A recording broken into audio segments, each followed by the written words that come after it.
Cette semaine, un camion-citerne cause toute une frousse à la hauteur de Saint-Cuthbert la semaine dernière. Un agent d'intervention au Centre jeunesse de Joliette fait face à des accusations d'abus sexuels sur des adolescentes. Et les CPE votent à 99 % pour un mandat de grève de 5 jours. Bonjour, ici Danny Bérubé. Bienvenue à vos actualités régionales.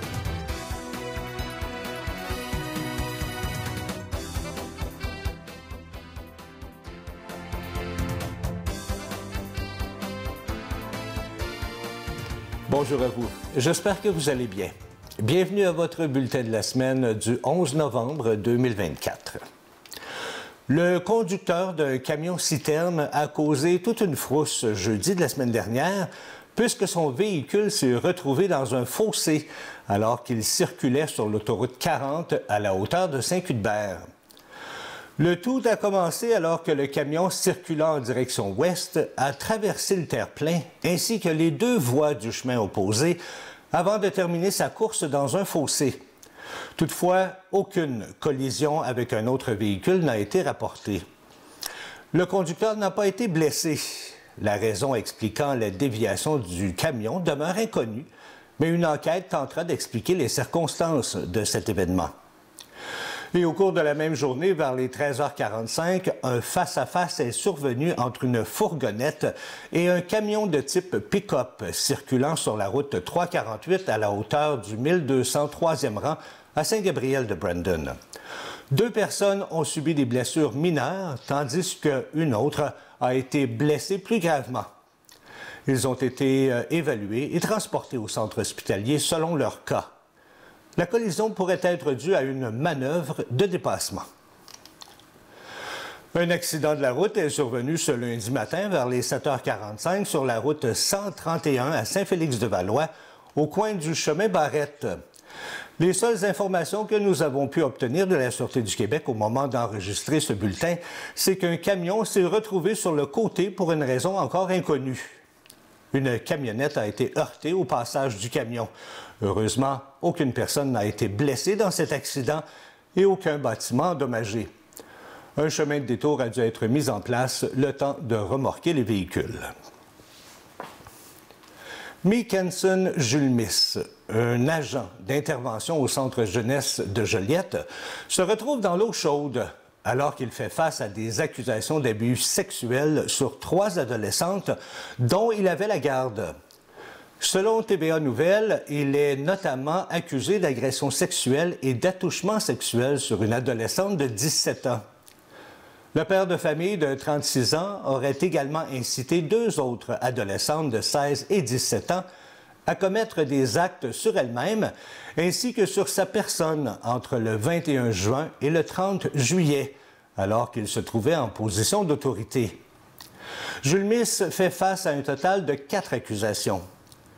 Le CI3S de Lanaudière a indiqué l'avoir relevé de ses fonctions dès que le signalement a été fait.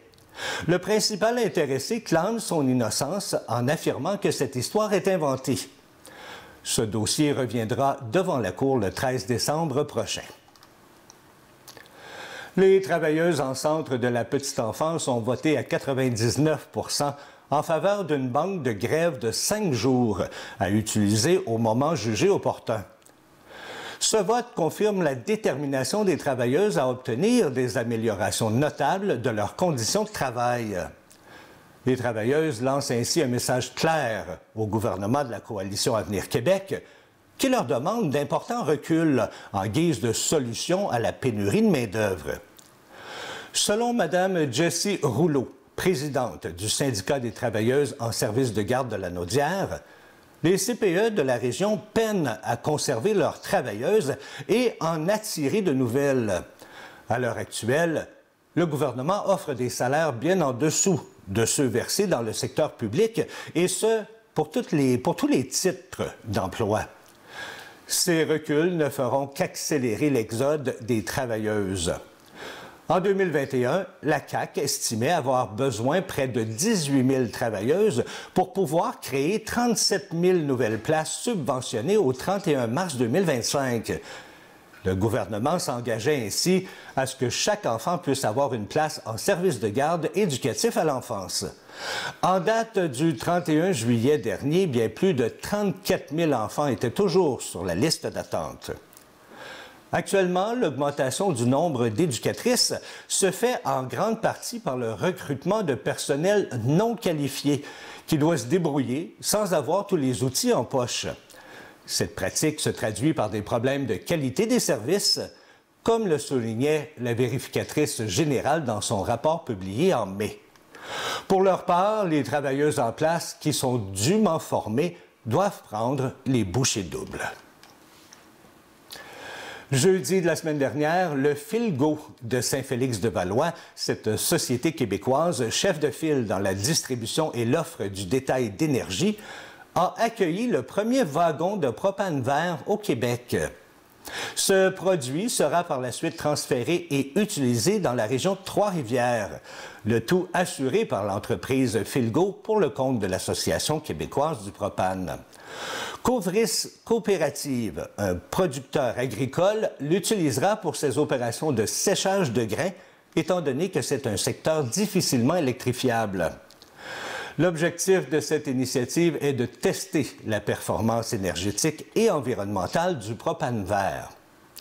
Stéphanie Paré, la directrice générale de l'Association québécoise du propane, affirme que son utilisation aura un impact significatif sur l'émission des GES. On l'écoute. Le propane ordinaire, c'est une énergie fossile. Le propane vert, selon l'intrant, si c'est des résidus forestiers ou des résidus animaliers, on peut aller chercher jusqu'à de 5 tonnes de GES jusqu'à 39 tonnes de GES de réduction. Pour l'instant, c'est le secteur agricole qui est visé par le projet pilote, mais éventuellement, le propane vert pourrait être disponible pour tous. Nous avons reçu dernièrement dans nos studios le député Yves Perron pour nous parler du projet de loi C-282 sur la gestion de l'offre, une émission dont vous pourrez voir cette semaine sur les ondes de CTB-TV. Eh bien, on apprend que le comité sénatorial veut apporter des amendements, sabotant ainsi le projet de loi du Bloc québécois, alors que son contenu a été intégralement approuvé par tous les partis représentés à la Chambre des communes. Selon Yves Perron, le Bloc québécois dénonce depuis de nombreuses semaines le parti pris et le manque d'impartialité de certains membres du comité sénatorial du commerce international. Ils ont confirmé au Bloc, en fin de la semaine dernière, qu'ils n'ont qu'une seule intention depuis le début de l'étude, tuer le projet de loi. De son côté, Luc Thériault, député de Montcalm, dénonce que les amendements du comité auraient pour effet de tout bonnement détruire la portée du projet de loi en la modifiant afin qu'il ne s'applique pas aux ententes existantes lors de leur renégociation et à toute entente qui serait en cours de négociation. L'intention du projet de loi serait complètement annulée. De plus, les amendements déposés permettraient notamment de céder davantage de parts de marché dans l'accord Canada-États-Unis-Mexique, alors que même que celui-ci sera renégocié en 2026. Pour le Bloc, eh bien, c'est inacceptable. M. Simon-Pierre Savard-Tremblay, député de Saint-Hyacinthe-Bagotte, explique qu'amender le projet de loi de cette façon, c'est carrément annoncer à nos producteurs que nous allons encore les sacrifier. C'est de les empêcher de vivre de leur production et de continuer à nourrir notre population. C'est aussi de leur dire de cesser tout investissement dans leur entreprise. Le Bloc ne peut pas laisser faire ça, surtout dans le contexte de l'élection américaine qui pourrait mettre en péril notre modèle agricole. Le député Perron s'en remet maintenant à l'ensemble des membres du Sénat pour refuser ce sabotage et rejeter le rapport du comité, respectant ainsi la volonté des élus de la Chambre de communes. Il termine en disant que nos producteurs n'en méritent pas moins. Pour la deuxième fois en moins d'un an, la Société des alcools du Québec va hausser ses prix en augmentant sa majoration. La hausse qui entrera en vigueur en février 2025 exclura cependant les vins à petit prix, qui sont vendus à moins de 12 $. Selon la SAC, cette nouvelle hausse modérée de la majoration est nécessaire en raison de la hausse de ses coûts et du contexte financier dans lequel elle évolue. La Société d'État rappelle qu'il n'y a qu'une augmentation de sa majoration depuis 2017, soit en mai dernier, mais qu'elle procède désormais à une revision annuelle de celle-ci. La majoration représente la marge brute que la SAC prend après avoir payé la bouteille au fournisseur. Cette année, la hausse de la majoration excluait les vins vendus à 15 $ ou moins. En 2025, ce seront les bouteilles vendues à moins de 12 $ qui seront épargnées. Encore une fois, la majoration s'appliquera différemment selon les différents alcools et le prix des bouteilles. Pour un vin à 15 $, eh bien, la SAC indique que la majoration augmentera de 0,3 %, ce qui représentera une hausse d'environ 5 cents sur le prix de détail de la bouteille. Pour un spiritueux à 45 $, eh bien, la majoration augmentera de 3,4 %, ce qui aura un impact de 1,50 $ sur le prix de détail. Le printemps dernier, la chef de la direction financière de la SAC, Mme Édith Filion, expliquait que la majoration représente environ la moitié des revenus totaux de la Société d'État. Les dépenses en santé au Canada devraient atteindre un nouveau sommet en 2024, selon l'Institut canadien d'information sur la santé. Dans son rapport annuel sur les tendances des dépenses nationales de santé, publié jeudi de la semaine dernière, eh bien, l'Institut indique que le total des dépenses en soins de santé au Canada devrait atteindre 372 milliards en 2024, soit 9 054 par habitant. L'analyse révèle que les dépenses en soins de santé devraient s'accroître de 5,7 % en 2024, après des hausses de 4,5 % en 2023 et de 1,7 % en 2022. Les dépenses en santé devraient représenter 12,4 % du produit intérieur brut du Canada cette année. En excluant les 2 années de pandémie, bien, il s'agit du pourcentage le plus élevé à ce jour. Bien qu'il ne soit pas inhabituel que les dépenses en santé dépassent la croissance économique, le rapport indique que cela pourrait être le cas au cours des prochaines années, en raison de la croissance démographique du Canada et du vieillissement de la population. En 2022, les dépenses de santé par habitant au Canada étaient parmi les plus élevées au monde, mais toujours inférieures à celles de pays comme les États-Unis et la Suède. Le rapport souligne que les nouveaux régimes fédéraux d'assurance dentaire et d'assurance médicaments pourraient faire augmenter davantage les dépenses en santé, car des personnes qui ne pouvaient pas se permettre ces services auparavant commencent à les utiliser. En plus des mesures de sécurité déjà en place depuis la récente construction de l'école des Cascades, la municipalité de Rawdon a annoncé jeudi dernier l'installation d'un afficheur de vitesse sur la rue Albert, et ce, devant le pavillon Saint-Louis. Cette initiative survient alors que le conseil municipal de Rawdon s'était engagé à prendre les actions nécessaires pour renforcer la sécurité autour de cet établissement, et ce, dans un court délai, à la suite de recommandations formulées par 2 élèves de l'établissement lors de la séance du 15 octobre dernier. Les 2 élèves avaient exprimé leur plainte après avoir vécu une expérience négative lors d'une récente campagne de sensibilisation sur la sécurité routière. Ils ont rapporté que plusieurs automobilistes avaient fait preuve de négligence et de comportements dangereux sous leurs yeux.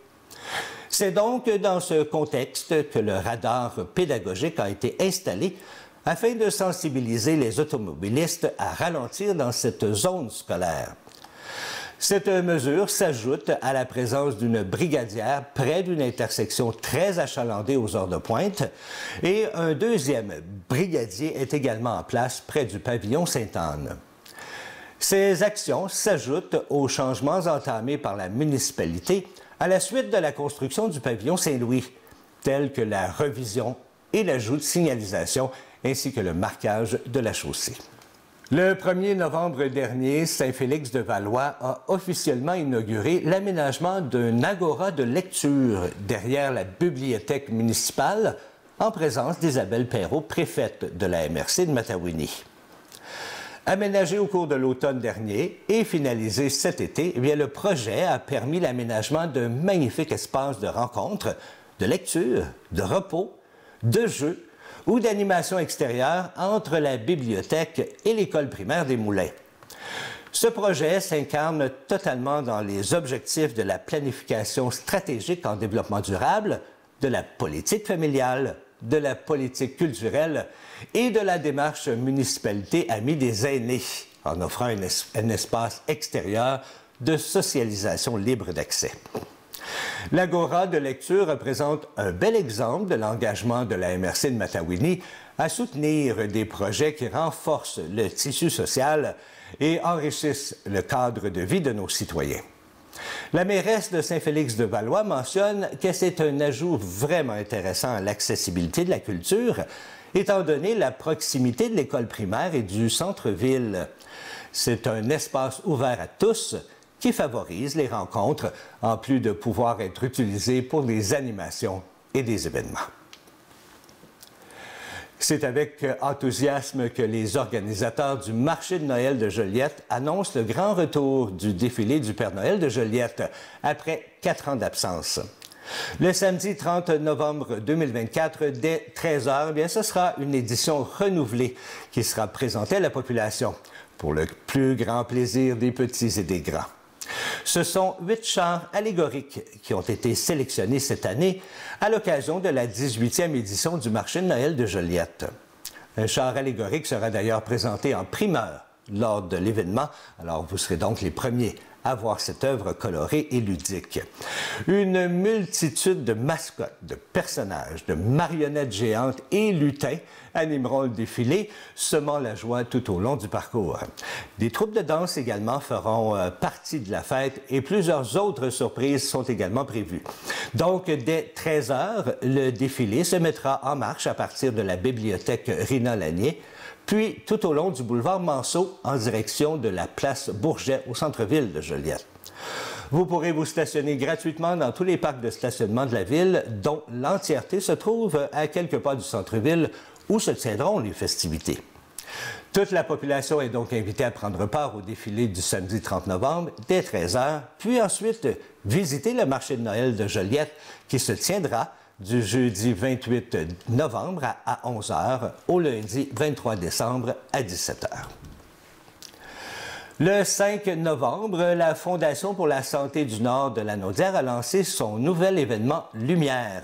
Du 5 novembre au 20 décembre, la population est invitée à acheter des lumières au coût de 5 $ pour ensuite éliminer un sapin à l'avant du centre hospitalier de la Naudière.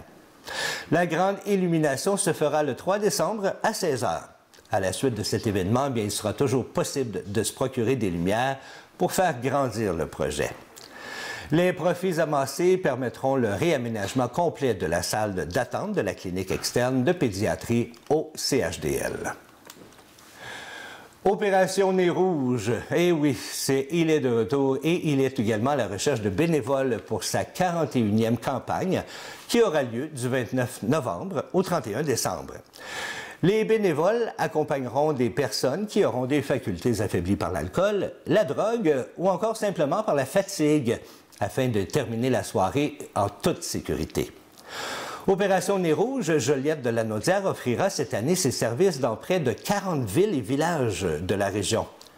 La campagne provinciale se déroulera sous le thème « Une soirée dont vous allez vous rappeler ». Ce sont les scouts de la Naudière qui sont maîtres d'œuvre de l'opération locale. Le service est gratuit, mais les clients peuvent remercier l'opération Nez Rouge en effectuant un don lors de leur accompagnement. On rappelle qu'en 2023, 100% des dons des clients ont été remis pour permettre aux enfants de vivre des activités à des coûts minimes. 2 centrales seront en opération, une à Notre-Dame-des-Prairies chaque soir, alors qu'une centrale secondaire sera disponible les vendredis et samedis avant Noël à Berthierville, dans les locaux de l'Association des personnes handicapées d'Autrey-Sud.